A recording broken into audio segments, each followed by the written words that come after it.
Problem 3, you're seeing if the number of patrols and the number of crimes is, and for me the key word was, unrelated.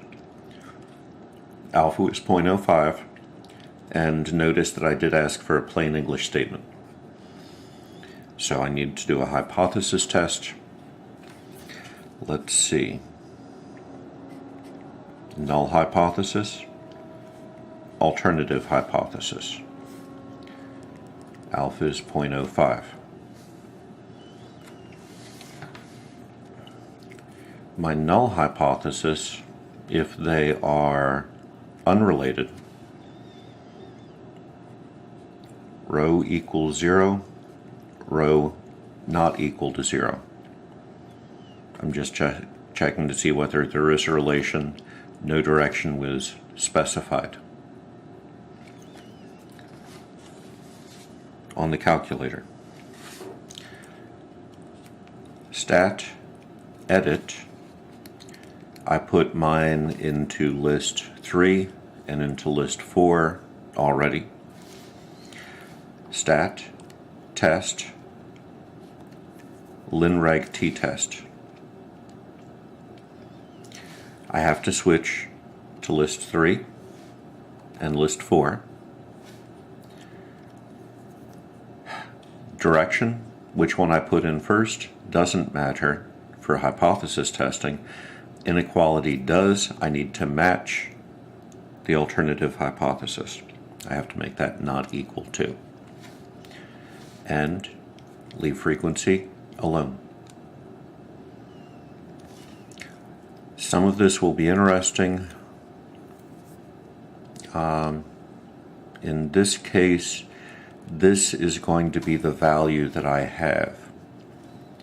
T is point, and remember I like 3 decimal places, 092, 3 decimal places for test statistics. P is 0.93. That's actually such a high one. Whenever I run into one that high, I check to make sure that I got the direction of the inequality correct. But this one doesn't have a direction. What that's showing is that I really wasn't seeing any relation in the data. But you should point out that that is greater than 0.05, which was your alpha. Therefore, you are going to fail to reject the null hypothesis. Plain English statement.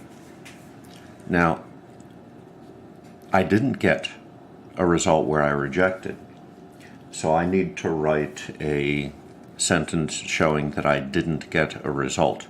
But you have to be careful with this. What you're going to say is, and I'll open up based on this being a representative sample, I was unable to find a relation between patrols and crimes. Notice how careful this sentence has to be. I am not saying that the number of patrols and the number of crimes is unrelated. I'm saying that I didn't find the relation. It might still be there, I just didn't find it. And that's the nature of this. We don't ever accept the alternative hypothesis. Rather, it's what is remaining if we reject. If we don't reject, then we just don't have reason to state. We don't have support, adequate support for the alternative hypothesis. Now, why didn't I find a relation? Maybe there was no relation, or maybe I just didn't have enough data. I had relatively few data points. Perhaps with more data I would find a relationship. Well, end of the page. So I'll put my name.